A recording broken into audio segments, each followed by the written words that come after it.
Aktori dhe moderatori i njohur Romeo Vesha ka folur së fundmi rreth shkëputjes së tij nga televizioni Top Channel, teksa është pyetur gjatë një interviste për arsyet që e çuan drejt këtij vendimi, ai ka zgjedhur ta trajtojë situatën fillimisht përmes një doze humori, duke përfshirë në tregimin e tij moderatoren Bieta Sulo.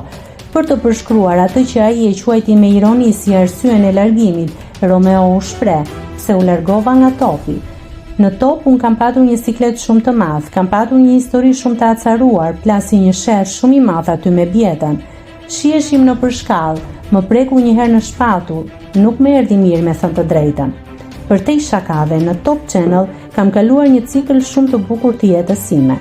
Pavarësisht batutës fillestare për një konflikt në ambientet e punës, ai e mbylli fjalën e tij duke theksuar qartë se koha e kaluar në këtë ekran mbetet një nga kapitujt më pozitiv dhe të rëndësishëm në rrugtimin e tij profesional.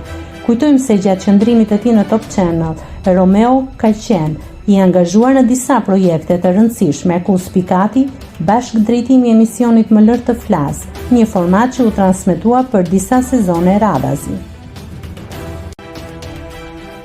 Nëse klikoni mbi butonin subscribe, do t'ju shfaqen të gjitha publikimet tona. Ju ftoj t'i bëni subscribe kanalit, të pëlqeni videot dhe të lini komentin tuaj.